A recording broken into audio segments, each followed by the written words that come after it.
close to the end of it now. Okay, what we've got here, well, this is a 2008 or 2009, never have been bothered to look it up, PRS Mira from the mainline production of PRS. And they call it the core line. I don't know, change the terminology every other year anyway, who cares. The reason I ended up buying this guitar was when PRS came out with the S2 line, I went to the local PRS dealer to have a look at them. I tried out the S2 Mira and I really liked it.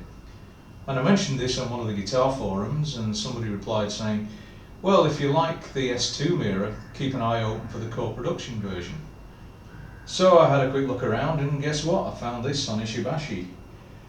And it was relatively inexpensive. I ended up paying about 82,000 Japanese yen for it, which meant it cost me around 2,600 ringgit to get it here, which is, well, at the time would have been, let's see now, oh sorry, it's too hard, about 700 US dollars.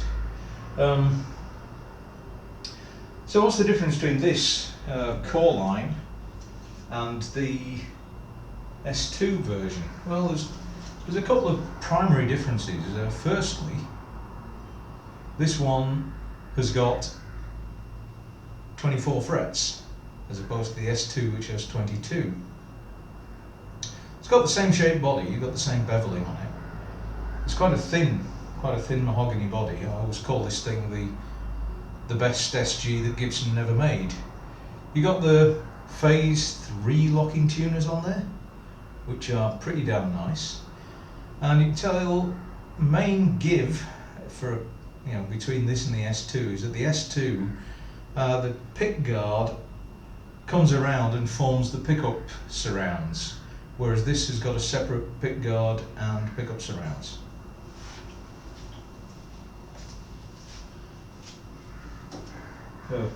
Mahogany body, mahogany neck, set through. Like I say, it's almost like an SG, but this is a really nice guitar to play on a long gig. It's very light and it's very versatile. I'll show you what I mean by that. I'll run through the tones here. You've got a 3-way pickup selector and a coil split, which is active for both pickups. But if I go onto the neck pickup, clean channel, there you go. Both pickups on together. And the bridge pickup. Now if I go back and do those position splits, so back to the bridge position split, so there's a fairly big difference there in both output and tonality. Both pickups on the split. And the bridge pickup split. And I remember once at I think it was a birthday party, common jam session we had in one of the local clubs, and there was a guy called Gerard Singh. If I had a honker here, I'd honk it, because he's actually the only person I know who's had an American Billboard Top 50 record, but never mind. A guy called Gerard Singh wanted to do a few songs and he needed to borrow a guitar, and he normally just plays acoustic, and I loaned him this and said, well, how can I get it to sound like an acoustic? Well, that's easy, mate. And I put it on both pickups, split the coils, turn the volume down a bit, and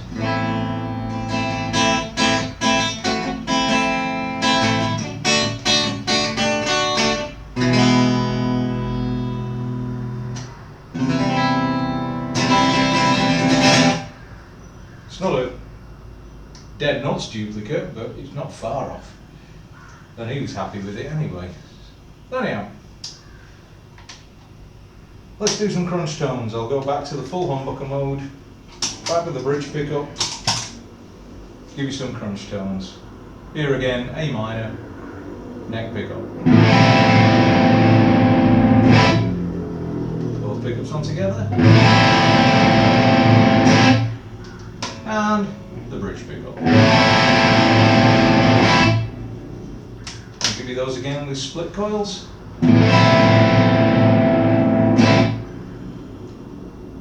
Both pickups.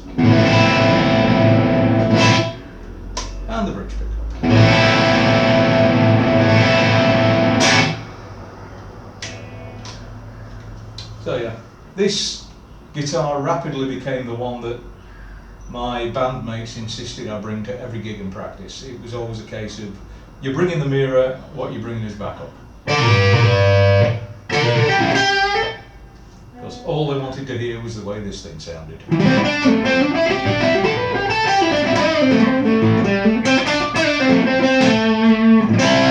I really must practice. Anyhow, so here you are.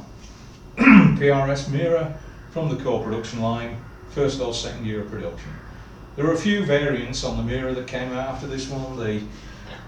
They changed to having the brass bridge posts. They also came out with a version that had a maple top, and I think they swapped around the pickups a bit, and then eventually they stopped core production of this model and it went over to the S2, which I think was a big mistake, because I think this is one of the best guitars PRS have ever made. No, PRS Mira, there you go. See you tomorrow.